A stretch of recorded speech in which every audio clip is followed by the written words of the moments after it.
Hello everyone, कैसे हैं आप सब। आई होप आप सब बहुत अच्छे होंगे, स्वस्थ होंगे, मस्त होंगे। तो फ्रेंड, जय श्री राम। आज मैं बात करूंगी रामनवमी की कहानी की। आप लोगों को पता है कि रामनवमी की कहानी क्या है? अगर नहीं पता है तो चलिए मैं आप लोगों को बताती हूँ।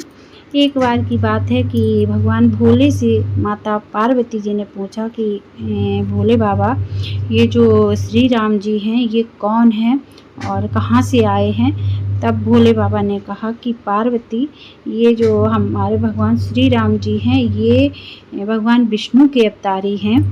तो तब पार्वती जी ने कहा कि भगवान विष्णु को पृथ्वी लोक पर क्यों जाना पड़ा इस तरीके से? तो भोले बाबा बताते हैं कि इसके 5 मुख्य कारण हैं, जो मैं आपको बताता हूँ, सुनिए। नंबर 1 है, सनत कुमार के पार्षदों को श्राप लगा था कि उनको राक्षस योनि में जन्म लेना पड़ेगा और उनके उद्धार के लिए भगवान श्री राम को पृथ्वी लोक पर जाना पड़ेगा। तो इस वजह से भगवान श्री राम जी ने जन्म लिया था पृथ्वी लोक पर उनका उद्धार करने के लिए। राक्षस जलंधर की जो सतीव्रता पत्नी थी वृंदा, उसके श्राप से भगवान को मृतलोक में जाना पड़ा। एक समय जब जलंधर को मारने के लिए भगवान श्री राम ने जो वृंदा थी उनकी पतिव्रता को भंग किया था, उसकी कारण वृंदा ने उनको श्राप दिया था कि तुमको मृतलोक में अवतार लेना पड़ेगा। एक बार विष्णु भगवान ने नारद जी को वानर के मुख में देखकर नारद जी का मजाक बनाया।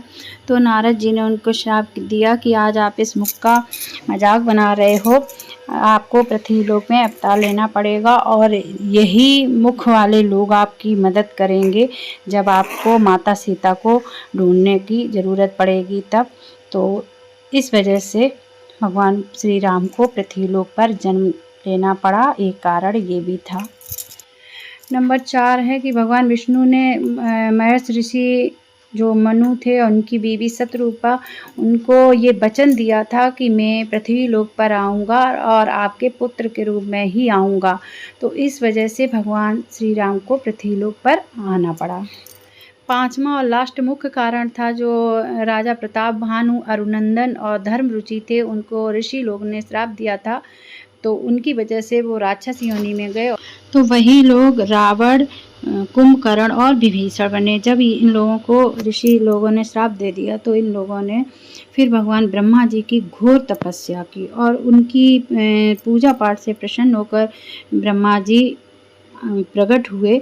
तब इन तीनों ने वरदान मांगा कि ब्रह्मा जी से कहा कि हे प्रभु, मुझे ऐसा वरदान दो कि मुझे पृथ्वी पर वानर और मनुष्य के अलावा कोई भी ना मार सके। तो ब्रह्मा जी ने तथास्तु कह दिया और उसके बाद वो अंतर्ध्यान हो गए। इसी वजह से भगवान श्री राम जी को पृथ्वी पर जन्म लेना पड़ा और उसके बाद वो वानर सेना लेकर गए और उन्होंने रावण से युद्ध किया और उनको जो श्राप था उससे मुक्ति दिलाई। इस तरीके से भगवान राम ने उन पर विजय पाई और तभी से ये रामनवमी मनाया जाता है और रामनवमी की पूजा होती है। तो आप सबको कैसी लगी ये कहानी? अगर अच्छी लगी हो तो प्लीज़ एक लाइक करना, चैनल को सब्सक्राइब करना, एक कमेंट। मिलती हूँ नेक्स्ट ब्लॉग में, तब तक के लिए बाय, टेक केयर, जय श्री राम।